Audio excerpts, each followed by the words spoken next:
안녕하십니까? 하느님의 은총과 평화가 여러분의 삶에 가득하기를 기도합니다. 오늘 우리는 신앙의 가장 깊은 신비 중 하나인 자비에 대해 이야기 나누고자 합니다. 이 말씀이 여러분의 마음에 울림을 주었다면 좋아요와 구독을 통해 이 은총의 메시지를 더 많은 이들과 함께 나눠주십시오. 여러분의 작은 실천이 하느님의 사랑을 전하는 귀한 도구가 됩니다. 오늘 우리가 함께 탐구할 주제는 어쩌면 우리 영혼의 작동 원리를 설명하는 하나의 영적 물리학 법칙과도 같습니다. 그 법칙은 바로 이것입니다. 자비가 먼저 오고 사랑이 그 뒤를 따른다. 우리는 종종 반대로 생각합니다. 내가 먼저 사랑하고 선행을 베풀어야 자비를 받을 자격이 생긴다고 말입니다. 하지만 성경이 우리에게 보여주는 진리는 그 반대입니다. 자격 없는 우리에게 먼저 부어지는 하느님의 자비, 그것이 바로 사랑의 씨앗이 됩니다. 이 깊고도 중요한 원리를 이해하기 위해 성경 속 4가지 이야기를 함께 여행해 보고자 합니다. 이야기에 앞서 자비란 무엇일까요? 저는 자비를 이렇게 정의하고 싶습니다. 받을 자격이 없는 사람에게 베푸는 은총 어린 친절. 이것은 우리가 흔히 생각하는 세상의 법칙과는 다릅니다. 세상에는 카르마, 즉 업보의 법칙이 있습니다. 한국인들에게는 불교의 영향으로 익숙한 개념, 인과응보와도 통하는 생각이죠. 선한 일을 한 사람은 복을 받고 악한 일을 한 사람은 벌을 받는다는 우주적인 정의의 원리입니다. 이 원리 자체가 나쁜 것은 아닙니다. 정의는 하느님의 속성이기도 하니까요. 각자에게 마땅한 몫을 돌려주는 것, 그것은 분명 옳은 일입니다. 하지만 성경은 야고보 서간을 통해 이렇게 말합니다. 자비는 심판을 이깁니다. 자비는 정의를 무시하거나 부정하는 것이 아니라 그것을 뛰어넘는 더 높은 차원의 진리입니다. 문제는 우리 인간이 본능적으로 자비의 종교보다 카르마의 종교를 더 선호한다는 점입니다. 사람들은 뿌린 대로 거둬야 해. 이 생각은 우리에게 안정감과 통제감을 줍니다. 내가 선하게 살면 보상받을 것이라는 기대, 그리고 악한 이들이 벌받는 것을 보며 느끼는 안도감. 우리는 이처럼 명확한 질서를 사랑합니다. 하지만 하느님의 방식은 우리의 이 작은 계산을 뛰어넘습니다. 이제 그 놀라운 신비를 성경의 이야기 속에서 직접 만나보겠습니다. 첫 번째 이야기는 루카 복음서에 나오는 바리사이 시몬과 죄 많은 여인의 이야기입니다.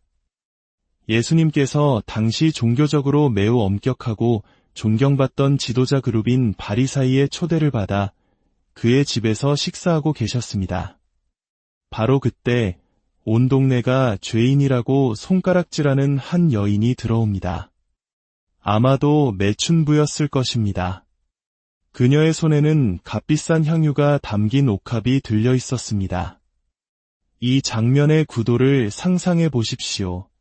여인은 바리사이와 그 손님들의 날카로운 시선을 피해 예수님의 등 뒤로 다가가 그 발치에 웅크립니다. 마치 꾸중 들을까 두려워하는 아이처럼 혹은 상처 입은 짐승처럼 예수님을 방패에 삼아 숨는 듯한 모습입니다. 그녀는 이내 소리 없이 눈물을 흘리기 시작했고 그 눈물은 예수님의 발을 적셨습니다. 그녀는 자신의 머리카락으로 그 발을 닦고 입을 맞추고 가져온 향유를 아낌없이 부어드렸습니다. 지극한 존경과 사랑의 표현이었습니다. 이 광경을 지켜보던 집주인 시몬은 속으로 생각합니다. 저 사람이 정말 예언자라면 자기에게 손대는 저 여자가 어떤 죄인인지 알았을 텐데 시몬은 지금 카르마의 법칙을 적용하고 있습니다. 저 여자는 나쁜 여자다. 벌을 받아야 마땅하다. 그리고 저런 부정한 여자와 어울리는 예수라는 저 사람도 문제가 있다. 그는 여인을 한 인격체로 보지 않고 죄인이라는 꼬리표로 판단하고 있습니다. 바로 그때 그의 속마음을 꿰뚫어 보신 예수님께서 그에게 말씀하십니다. 예수님은 빚을 탕감받은 두 사람의 비유를 드신 후 여전히 등 뒤에 웅크리고 있는 여인을 돌아보시며 시몬에게 물으십니다. 시몬아, 이 여인이 보이느냐? 이 질문은 이 이야기 전체를 관통하는 가장 중요한 질문입니다. 시몬은 여인을 보고 있었지만 사실은 전혀 보지 못했습니다. 그가 본 것은 매춘부, 죄인이라는 추상적인 개념뿐이었습니다. 예수님은 시몬이 당신을 통해서, 즉 자비의 렌즈를 통해서 그 여인을 다시 보게 하십니다. 그리고 말씀하십니다. 내가 내 집에 들어왔을 때 너는 나에게 발 씻을 물도 주지 않았다. 그러나 이 여인은 눈물로 내 발을 적시고 자기 머리카락으로 닦아주었다. 너는 나에게 입을 맞추지 않았지만 이 여인은 내 발에 끊임없이 입을 맞추었다. 너는 내 머리에 기름을 발라주지 않았지만 이 여인은 내 발에 향유를 발라주었다. 이것이 바로 영적 물리학의 핵심입니다. 자비가 먼저 오고 사랑이 뒤따릅니다. 왜 시몬의 사랑은 이토록 메마르고 인색했을까요? 그가 자비의 마음을 열지 않았기 때문입니다. 반대로 왜 이 여인의 사랑은 이토록 파격적이고 풍성했을까요? 그녀가 먼저 예수님의 자비를 온 마음으로 받아들였기 때문입니다. 먼저 베풀어진 용서와 자비가 그녀의 마음속에 폭포수 같은 사랑을 터뜨린 것입니다. 두 번째 이야기는 요한 복음서에 나오는 가늠하다 잡힌 여인의 이야기입니다. 이야기는 성전에서 시작됩니다. 성전은 하느님의 용서와 자비가 머무는 가장 거룩한 장소입니다. 이 거룩한 장소에서 가장 비정한 일이 벌어진다는 사실 자체가 깊은 아이러니를 담고 있습니다. 율법학자들과 바리사이들이 가늠하다 현장에서 붙잡힌 여인을 예수님 앞으로 끌고 옵니다. 분노에 찬 군중이 그녀를 둘러싸고 있습니다. 이는 인간 사회에 깊이 뿌리박힌 희생양 메커니즘을 보여줍니다. 공동체 안에 긴장과 갈등이 생길 때 우리는 본능적으로 비난할 대상을 찾습니다. 한 사람에게 모든 죄를 뒤집어 씌우고 그를 단죄함으로써 나머지 사람들은 잠시나마 소름 끼치는 일체감과 안도감을 느끼게 됩니다. 오늘날 인터넷 공간에서 벌어지는 마녀 사냥도 이와 다르지 않습니다. 군중은 이 종교 지도자에게 자신들의 행위를 정당화해달라고 요구하며 여인을 예수님께 데려온 것입니다. 모세의 율법에 따르면 이런 여자는 돌로 쳐 죽여야 합니다. 스승님 생각은 어떠십니까? 그때 예수님께서는 어떻게 하십니까? 그분은 몸을 굽혀 땅에 무언가를 쓰기 시작하십니다. 폭력적인 군중의 광기에 동참하지 않고 그 흐름을 잠시 멈추고 끊어내는 지혜입니다. 그리고는 일어나셔서 그 유명한 말씀을 하십니다. 너희 가운데 죄 없는 자가 먼저 저 여자에게 돌을 던져라. 이 한마디는 군중의 시선을 희생양인 여인에게서 바로 자기 자신들의 내면으로 돌려놓습니다. 그들의 거짓된 단결은 깨지고 양심의 가책을 느낀 사람들은 나이든 사람부터 시작해 하나둘씩 자리를 떠납니다. 성 아우구스티누스는 이 장면을 비참함과 자비만이 남았다고 묘사했습니다. 여인의 비참함과 예수님의 자비. 예수님은 그 여인에게 묻습니다. 여인아, 그들이 어디 있느냐? 너를 단죄한 자가 아무도 없느냐? 아무도 없습니다. 주님, 나도 너를 단죄하지 않는다. 가거라. 그리고 이제부터 다시는 죄짓지 마라. 보십시오. 예수님은 죄를 가볍게 여기시는 분이 결코 아닙니다. 그분은 먼저 자비를 베푸십니다. 그 자격 없는 용서가 여인에게 새로운 삶을 살아갈 힘을 줍니다. 자비가 먼저 와서 사랑과 변화의 길을 열어준 것입니다. 세 번째 이야기는 세리장 자케오의 이야기입니다. 예수님께서 예리코를 지나가실 때의 일입니다. 자케오라는 사람이 있었습니다. 그는 세리장이었고 부자였습니다. 당시 세리는 동족의 피를 빨아 로마에 바치는 매국노와 같은 존재로 멸시받았고, 세리장은 그 우두머리였으니 그가 얼마나 큰 죄인으로 여겨졌을지 짐작할 수 있습니다. 카르마의 법칙대로라면 그는 벌을 받아야 마땅한 사람이었습니다. 하지만 그런 그의 마음속에도 하느님을 향한 아주 작은 갈망이 있었습니다. 그는 예수님을 보고 싶었지만 키가 작아 볼 수 없자 체면을 무릅쓰고 돌무화 과나무 위로 올라갑니다. 이것이 중요합니다. 아무리 악해 보이는 사람이라도 그 영혼 깊은 곳에는 하느님의 자비를 향한 신락 같은 그리움이 존재합니다. 예수님은 그 나무 아래에 멈춰서서 그를 부르십니다. 자케오야, 어서 내려오너라. 오늘은 내가 내 집에서 묵어야겠다. 예수님은 내가 착한 사람이니 너의 집에 가겠다고 말씀하지 않으셨습니다. 내가 회개하면 너를 만나주겠다고 조건 걸지도 않으셨습니다. 그저 그의 집에 머물겠다고 선언하십니다. 이것이 바로 은총의 침입입니다. 자격 없는 죄인의 삶 속으로 하느님의 자비가 먼저 들어오는 것입니다. 주변 사람들은 저분이 죄인의 집에 들어가 묵다니 하며 수군거렸습니다. 카르마의 법칙에 익숙한 그들에게는 이해할 수 없는 일이었습니다. 하지만 그 순간 자케오의 삶에 놀라운 변화가 일어납니다. 그는 예수님께 이렇게 선언합니다. 주님, 제 재산의 반을 가난한 이들에게 주겠습니다. 그리고 제가 누구에게서 억지로 빼앗은 것이 있으면 내 곱절로 갚겠습니다. 보십시오. 먼저 베풀어진 자비가 그의 닫혔던 마음을 열고 사랑과 정의의 샘을 터뜨렸습니다. 그의 삶 전체를 지배하던 탐욕과 착취가 예수님의 자비로운 방문 한 번으로 인해 아낌없는 나눔과 회개의 삶으로 변화된 것입니다. 이것이 바로 하느님께서 원하시는 변화입니다. 자비가 사랑을 낳고 사랑이 진정한 회개를 이끌어냅니다. 마지막 네 번째 이야기는 시몬 베드로를 부르시는 장면입니다. 예수님께서 호숫가에서 말씀을 전하실 때 수많은 군중이 몰려들었습니다. 그분은 시몬의 배에 허락도 구하지 않고 오르십니다.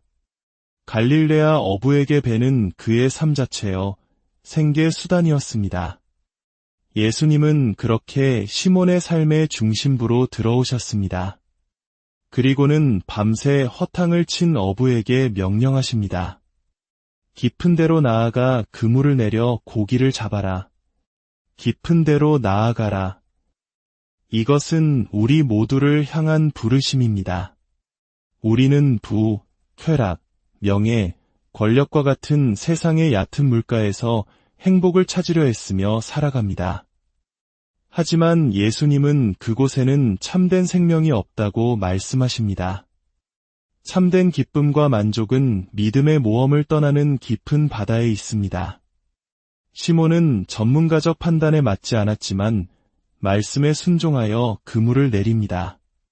그러자 그물이 찢어질 정도로 엄청나게 많은 고기가 잡힙니다. 이것은 예수님의 말씀에 순종하여 깊은 삶으로 나아갈 때 우리가 체험하게 될 생명의 풍요로움을 상징합니다. 이 놀라운 기적 앞에서 시몬 베드로는 어떤 반응을 보였을까요? 그는 예수님의 무릎 앞에 엎드려 이렇게 말합니다. 주님, 저에게서 떠나 주십시오. 저는 죄 많은 사람입니다. 순서가 중요합니다. 그는 자신의 죄를 먼저 고백하고 용서를 구한 뒤에 기적을 체험한 것이 아닙니다. 압도적인 하느님의 자비와 능력을 먼저 체험하자 비로소 자기 자신의 죄와 부족함이 얼마나 큰지를 깨닫게 된 것입니다. 밝은 빛을 마주할수록 내 옷의 얼룩이 더 선명하게 보이는 것과 같습니다. 하느님의 자비라는 빛이 비출 때 우리는 비로소 자신의 죄인됨을 깊이 인식하게 됩니다. 이처럼 자비는 우리에게 회개를 불러일으킵니다. 그리고 그 회개는 모든 것을 버리고 주님을 따르는 온전한 사랑과 헌신으로 이어집니다. 오늘 우리는 4가지 이야기를 통해 자비가 먼저 오고 사랑이 그 뒤를 따른다는 영적 원리를 살펴보았습니다. 이 이야기는 단지 하느님이 어떤 분이신지를 알려주는데 그치지 않습니다. 복음의 궁극적인 목표는 우리가 하느님을 닮아가는 것이기 때문입니다. 이제 우리 차례입니다. 우리는 세상의 방식대로 카르마와 정의의 잣대를 들이대며 서로를 판단하고 단죄하기 쉽습니다. 그것이 더 편하고 익숙한 방식입니다. 하지만 예수님은 우리에게 더 높은 길, 당신의 길을 걸으라고 초대하십니다. 먼저 자비를 베푸는 사람이 되십시오. 상처 주고 미워하는 사람, 도저히 사랑할 수 없을 것 같은 사람에게 받을 자격이 없음을 알면서도 먼저 용서와 친절을 베풀어 보십시오. 그것이 바로 그 사람의 마음속에 사랑의 씨앗을 심는 일입니다. 십자가의 성유아는 이렇게 말했습니다. 사랑이 없는 곳에 사랑을 심으십시오. 그러면 그곳에서 사랑을 발견하게 될 것입니다. 이것은 감상적인 조언이 아닙니다. 이것이야말로 세상을 변화시키는 가장 강력한 영적 법칙입니다. 주님의 자비와 은총이 여러분의 삶에 늘 함께하기를 기도합니다. 안녕하십니까? 하느님의 은총과 평화가 여러분의 삶에 가득하기를 기도합니다. 오늘 우리는 신앙의 가장 깊은 신비 중 하나인 자비에 대해 이야기 나누고자 합니다. 이 말씀이 여러분의 마음에 울림을 주었다면 좋아요와 구독을 통해 이 은총의 메시지를 더 많은 이들과 함께 나눠주십시오. 여러분의 작은 실천이 하느님의 사랑을 전하는 귀한 도구가 됩니다. 오늘 우리가 함께 탐구할 주제는 어쩌면 우리 영혼의 작동 원리를 설명하는 하나의 영적 물리학 법칙과도 같습니다. 그 법칙은 바로 이것입니다. 자비가 먼저 오고 사랑이 그 뒤를 따른다. 우리는 종종 반대로 생각합니다. 내가 먼저 사랑하고 선행을 베풀어야 자비를 받을 자격이 생긴다고 말입니다. 하지만 성경이 우리에게 보여주는 진리는 그 반대입니다. 자격 없는 우리에게 먼저 부어지는 하느님의 자비, 그것이 바로 사랑의 씨앗이 됩니다. 이 깊고도 중요한 원리를 이해하기 위해 성경 속 4가지 이야기를 함께 여행해 보고자 합니다. 이야기에 앞서 자비란 무엇일까요? 저는 자비를 이렇게 정의하고 싶습니다. 받을 자격이 없는 사람에게 베푸는 은총 어린 친절. 이것은 우리가 흔히 생각하는 세상의 법칙과는 다릅니다. 세상에는 카르마, 즉 업보의 법칙이 있습니다. 한국인들에게는 불교의 영향으로 익숙한 개념, 인과응보와도 통하는 생각이죠. 선한 일을 한 사람은 복을 받고 악한 일을 한 사람은 벌을 받는다는 우주적인 정의의 원리입니다. 이 원리 자체가 나쁜 것은 아닙니다. 정의는 하느님의 속성이기도 하니까요. 각자에게 마땅한 몫을 돌려주는 것, 그것은 분명 옳은 일입니다. 하지만 성경은 야고보 서간을 통해 이렇게 말합니다. 자비는 심판을 이깁니다. 자비는 정의를 무시하거나 부정하는 것이 아니라 그것을 뛰어넘는 더 높은 차원의 진리입니다. 문제는 우리 인간이 본능적으로 자비의 종교보다 카르마의 종교를 더 선호한다는 점입니다. 사람들은 뿌린 대로 거둬야 해. 이 생각은 우리에게 안정감과 통제감을 줍니다. 내가 선하게 살면 보상받을 것이라는 기대, 그리고 악한 이들이 벌받는 것을 보며 느끼는 안도감. 우리는 이처럼 명확한 질서를 사랑합니다. 하지만 하느님의 방식은 우리의 이 작은 계산을 뛰어넘습니다. 이제 그 놀라운 신비를 성경의 이야기 속에서 직접 만나보겠습니다. 첫 번째 이야기는 루카 복음서에 나오는 바리사이 시몬과 죄 많은 여인의 이야기입니다. 예수님께서 당시 종교적으로 매우 엄격하고 존경받던 지도자 그룹인 바리사이의 초대를 받아 그의 집에서 식사하고 계셨습니다. 바로 그때 온 동네가 죄인이라고 손가락질하는 한 여인이 들어옵니다. 아마도 매춘부였을 것입니다. 그녀의 손에는 값비싼 향유가 담긴 옥합이 들려 있었습니다. 이 장면의 구도를 상상해 보십시오. 여인은 바리사이와 그 손님들의 날카로운 시선을 피해 예수님의 등 뒤로 다가가 그 발치에 웅크립니다. 마치 꾸중 들을까 두려워하는 아이처럼 혹은 상처 입은 짐승처럼 예수님을 방패에 삼아 숨는 듯한 모습입니다. 그녀는 이내 소리 없이 눈물을 흘리기 시작했고 그 눈물은 예수님의 발을 적셨습니다. 그녀는 자신의 머리카락으로 그 발을 닦고 입을 맞추고 가져온 향유를 아낌없이 부어드렸습니다. 지극한 존경과 사랑의 표현이었습니다. 이 광경을 지켜보던 집주인 시몬은 속으로 생각합니다. 저 사람이 정말 예언자라면 자기에게 손대는 저 여자가 어떤 죄인인지 알았을 텐데 시몬은 지금 카르마의 법칙을 적용하고 있습니다. 저 여자는 나쁜 여자다. 벌을 받아야 마땅하다. 그리고 저런 부정한 여자와 어울리는 예수라는 저 사람도 문제가 있다. 그는 여인을 한 인격체로 보지 않고 죄인이라는 꼬리표로 판단하고 있습니다. 바로 그때 그의 속마음을 꿰뚫어 보신 예수님께서 그에게 말씀하십니다. 예수님은 빚을 탕감받은 두 사람의 비유를 드신 후 여전히 등 뒤에 웅크리고 있는 여인을 돌아보시며 시몬에게 물으십니다. 시몬아, 이 여인이 보이느냐? 이 질문은 이 이야기 전체를 관통하는 가장 중요한 질문입니다. 시몬은 여인을 보고 있었지만 사실은 전혀 보지 못했습니다. 그가 본 것은 매춘부, 죄인이라는 추상적인 개념뿐이었습니다. 예수님은 시몬이 당신을 통해서, 즉 자비의 렌즈를 통해서 그 여인을 다시 보게 하십니다. 그리고 말씀하십니다. 내가 내 집에 들어왔을 때 너는 나에게 발 씻을 물도 주지 않았다. 그러나 이 여인은 눈물로 내 발을 적시고 자기 머리카락으로 닦아주었다. 너는 나에게 입을 맞추지 않았지만 이 여인은 내 발에 끊임없이 입을 맞추었다. 너는 내 머리에 기름을 발라주지 않았지만 이 여인은 내 발에 향유를 발라주었다. 이것이 바로 영적 물리학의 핵심입니다. 자비가 먼저 오고 사랑이 뒤따릅니다.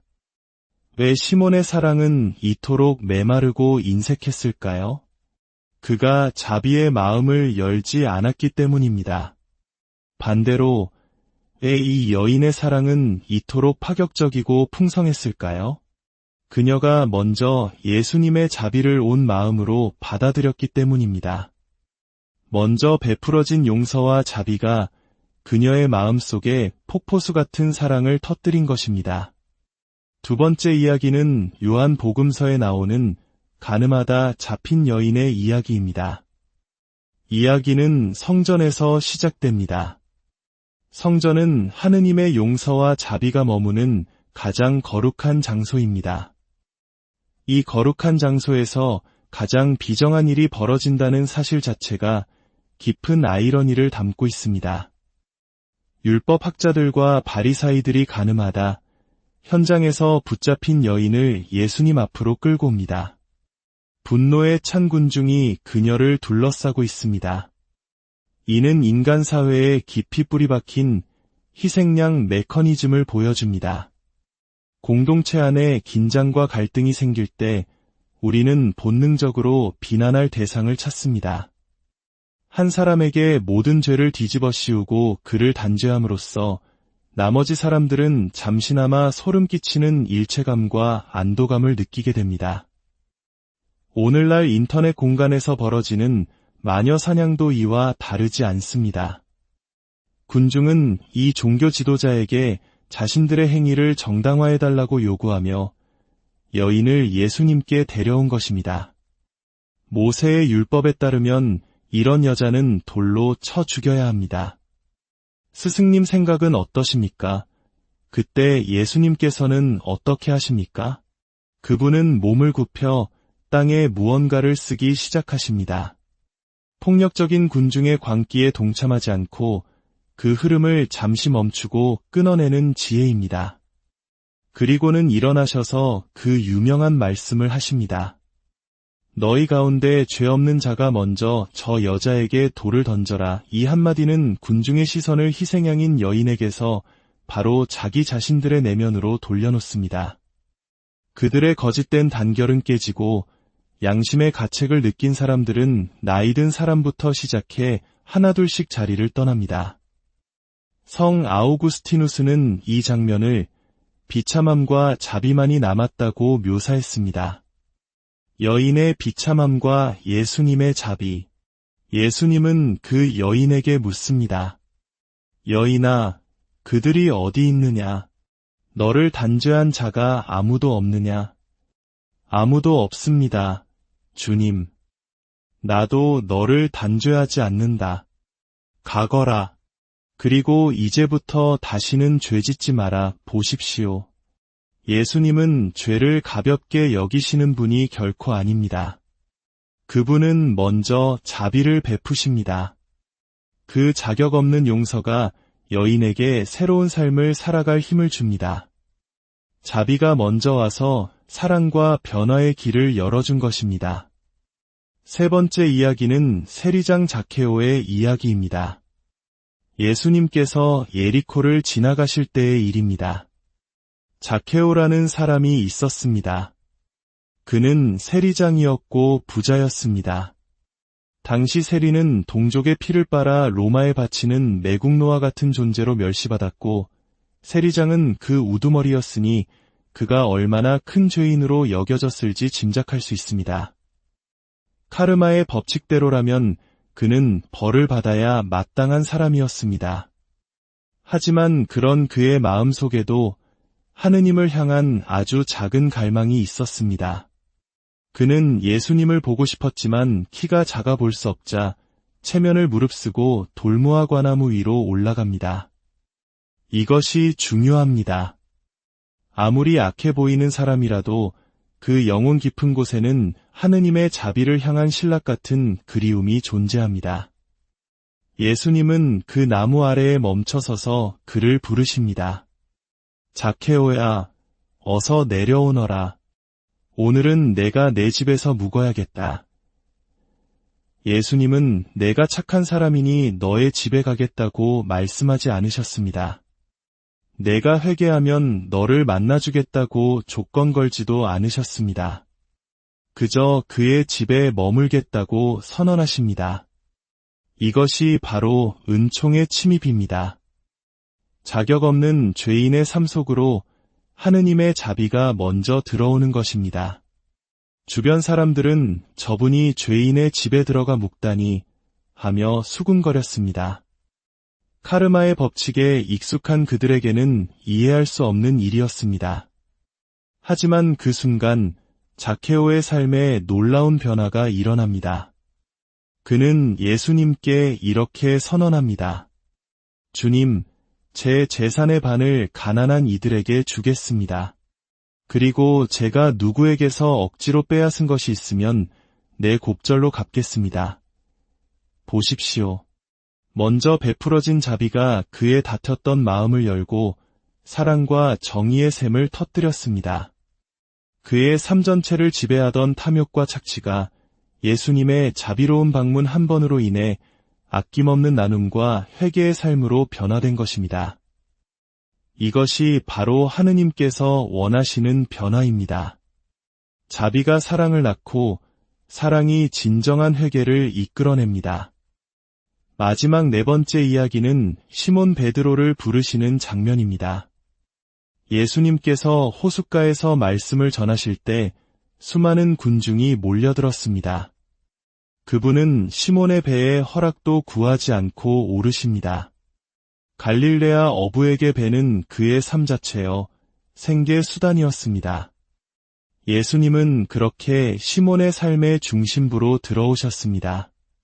그리고는 밤새 허탕을 친 어부에게 명령하십니다. 깊은 데로 나아가 그물을 내려 고기를 잡아라. 깊은 데로 나아가라.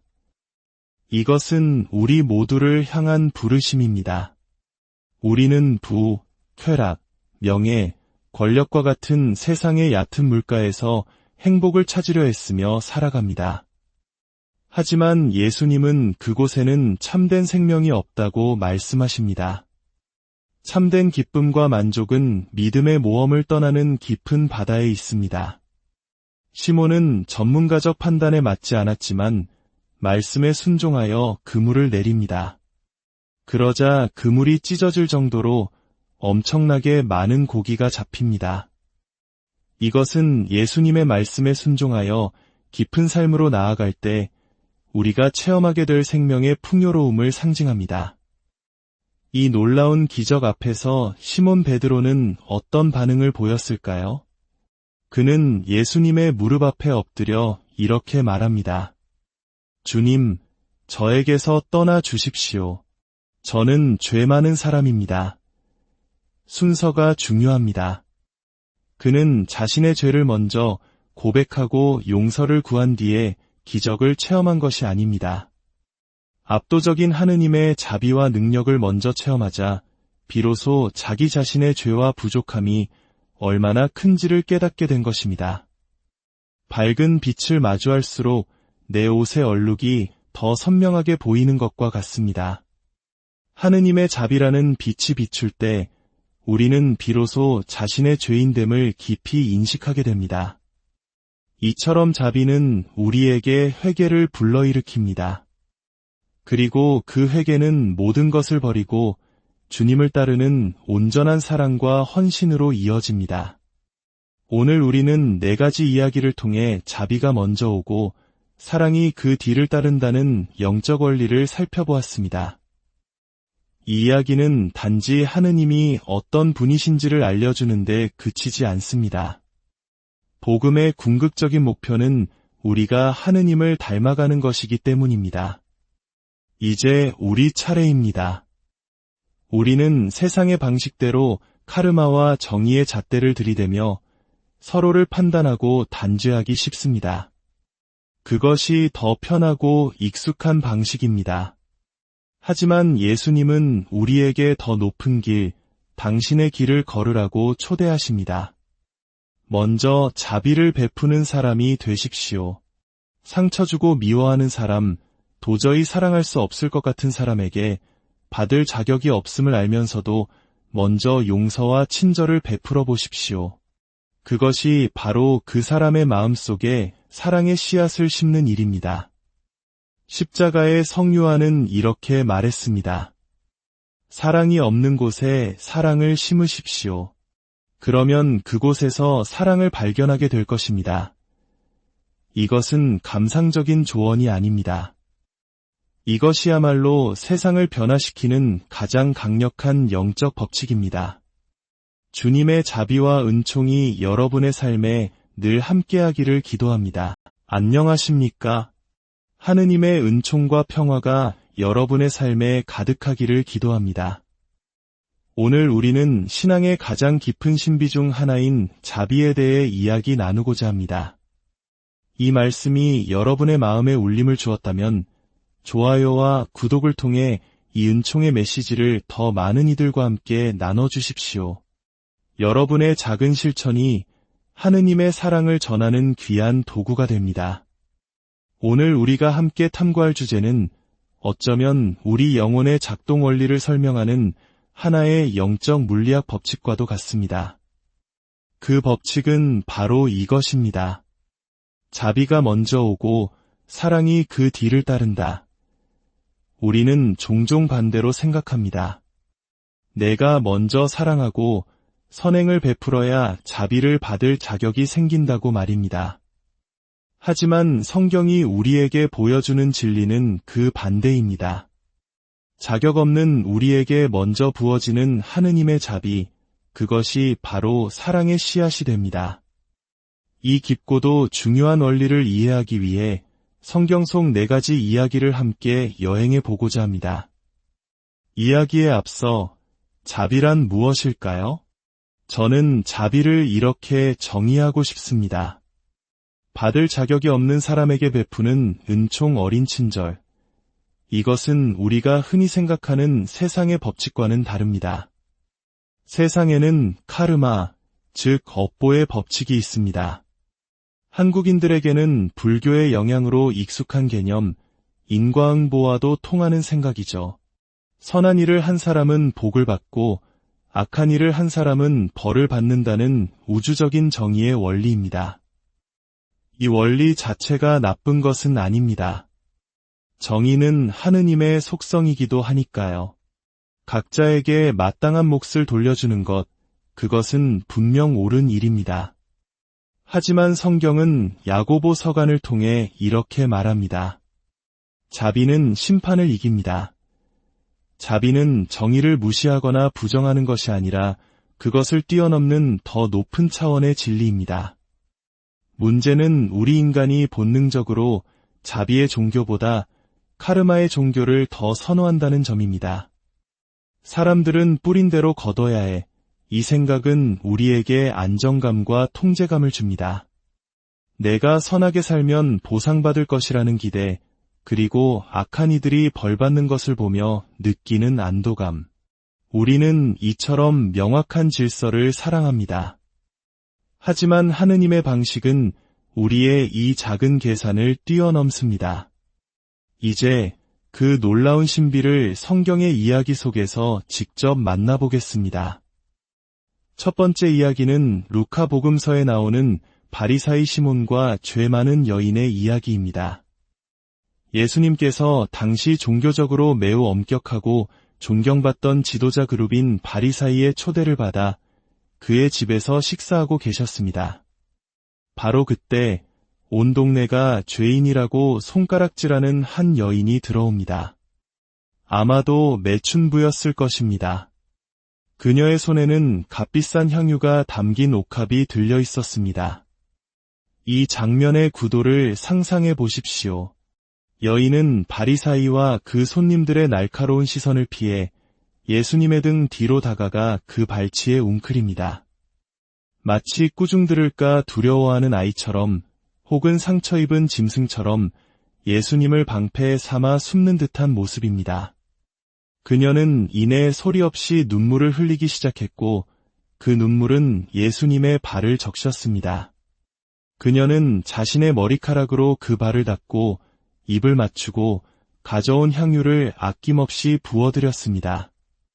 지극한 존경과 사랑의 표현이었습니다. 이 광경을 지켜보던 집주인 시몬은 속으로 생각합니다.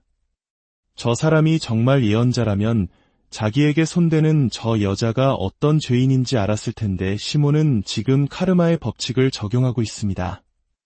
저 여자는 나쁜 여자다. 벌을 받아야 마땅하다. 그리고 저런 부정한 여자와 어울리는 예수라는 저 사람도 문제가 있다. 그는 여인을 한 인격체로 보지 않고 죄인이라는 꼬리표로 판단하고 있습니다. 바로 그때 그의 속마음을 꿰뚫어 보신 예수님께서 그에게 말씀하십니다. 예수님은 빚을 탕감받은 두 사람의 비유를 드신 후 여전히 등 뒤에 웅크리고 있는 여인을 돌아보시며 시몬에게 물으십니다. 시몬아, 이 여인이 보이느냐?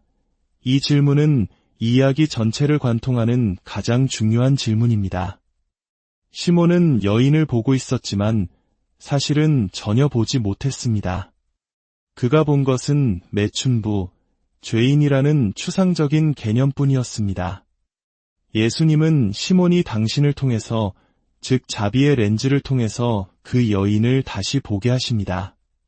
그리고 말씀하십니다. 내가 내 집에 들어왔을 때 너는 나에게 발 씻을 물도 주지 않았다.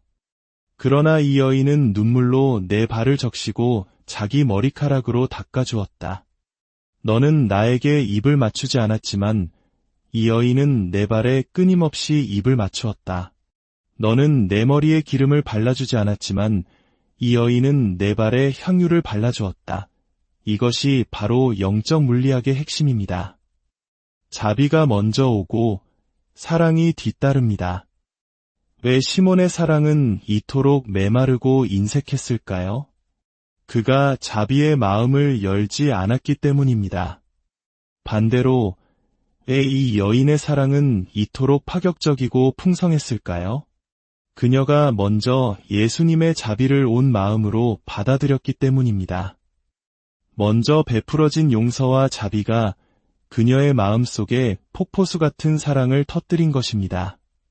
두 번째 이야기는 요한복음서에 나오는 가늠하다 잡힌 여인의 이야기입니다.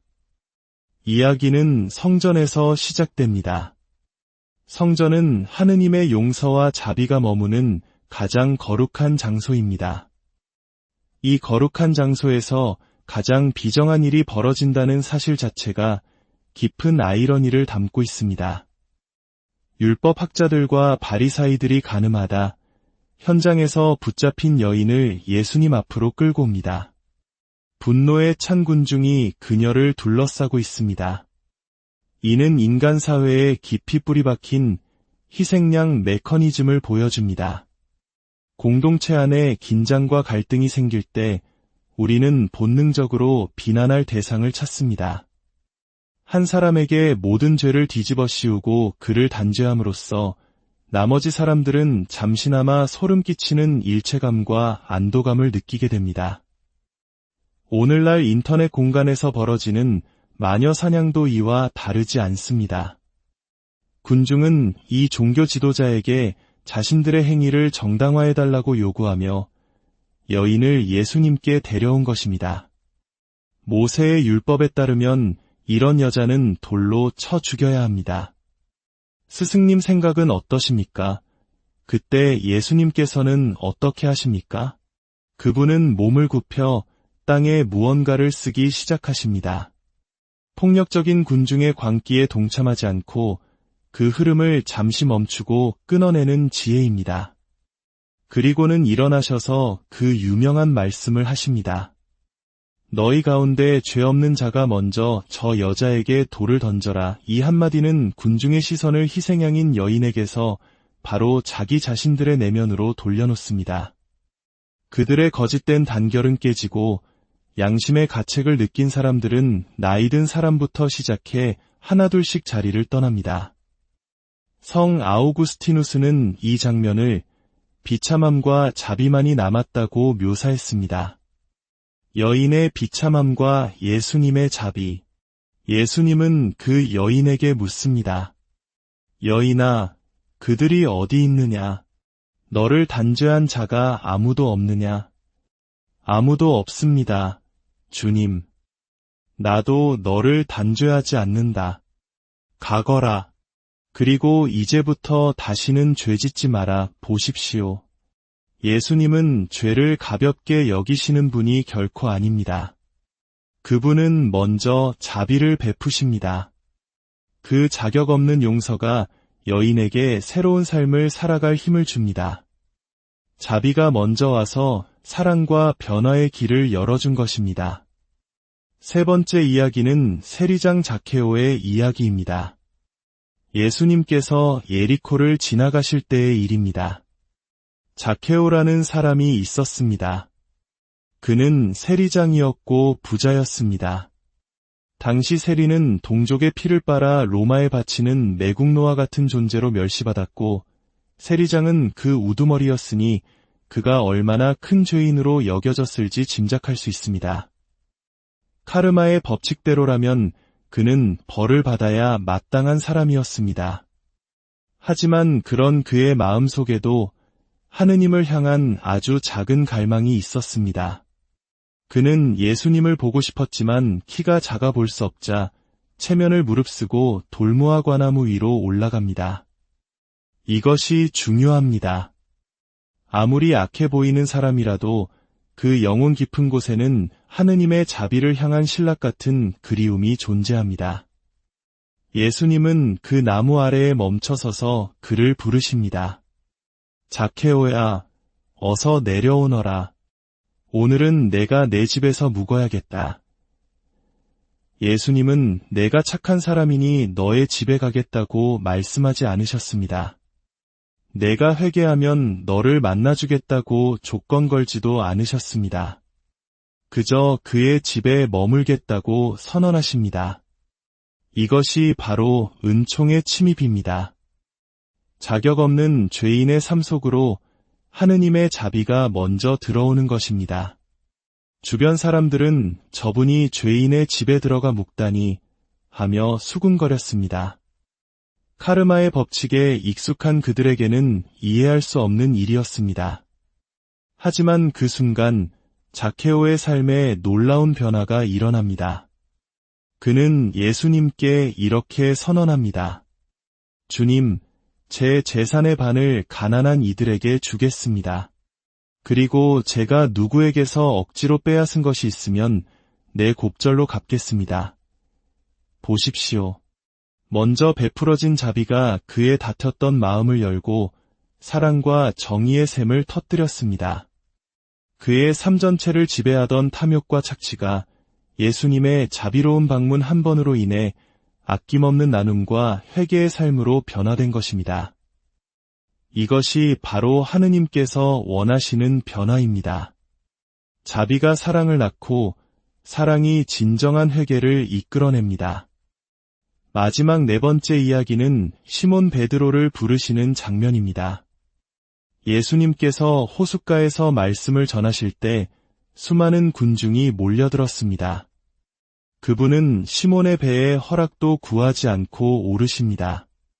갈릴레아 어부에게 배는 그의 삶 자체여 생계 수단이었습니다.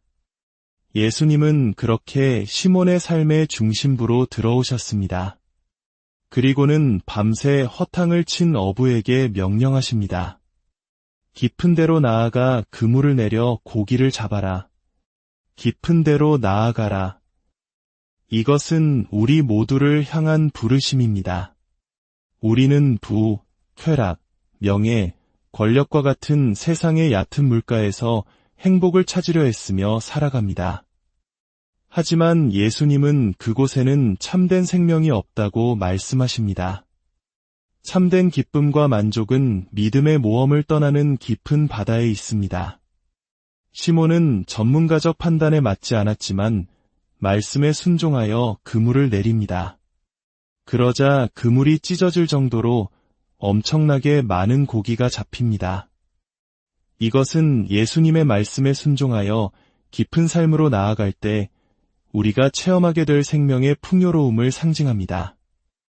이 놀라운 기적 앞에서 시몬 베드로는 어떤 반응을 보였을까요? 그는 예수님의 무릎 앞에 엎드려 이렇게 말합니다.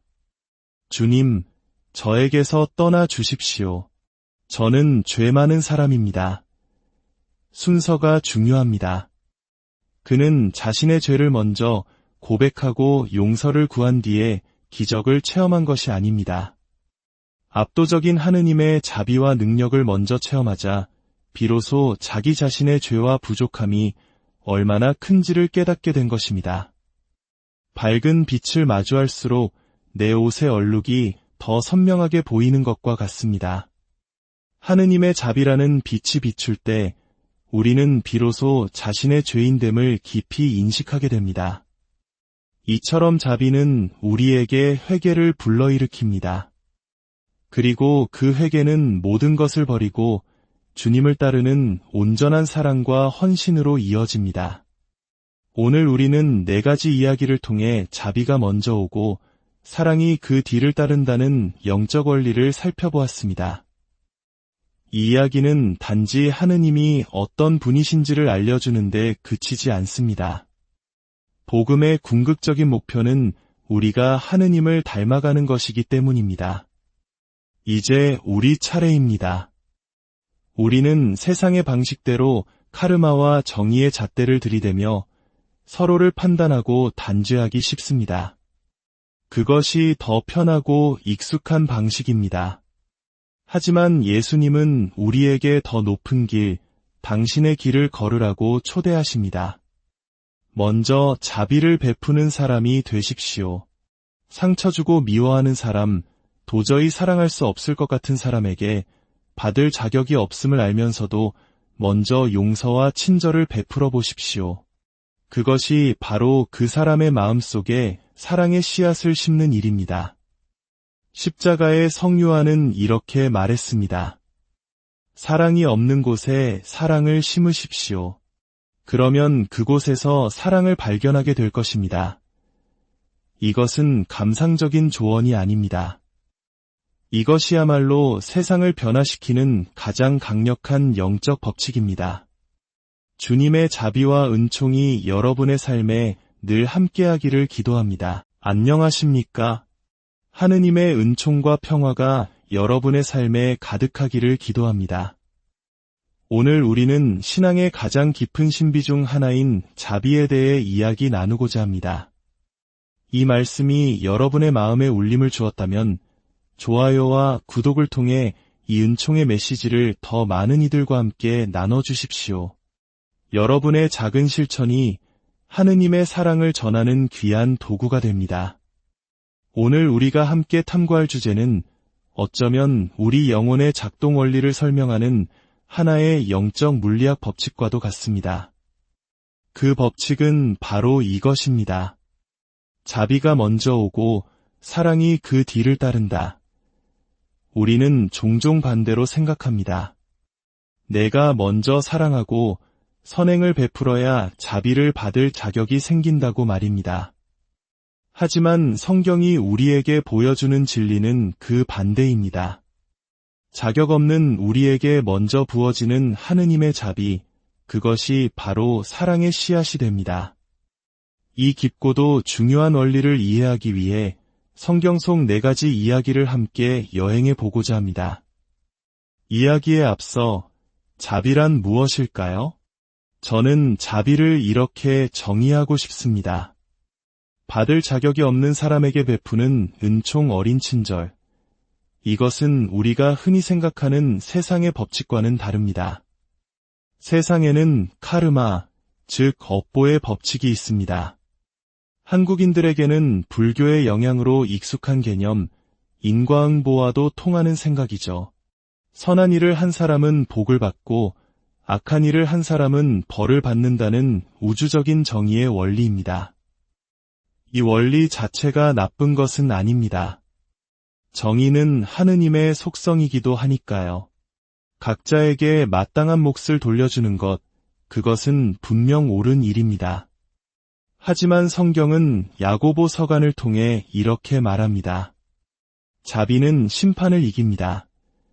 자비는 정의를 무시하거나 부정하는 것이 아니라 그것을 뛰어넘는 더 높은 차원의 진리입니다.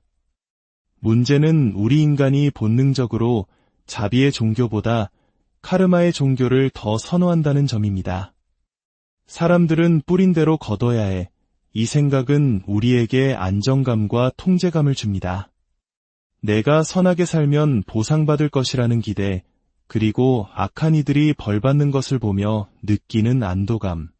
우리는 이처럼 명확한 질서를 사랑합니다.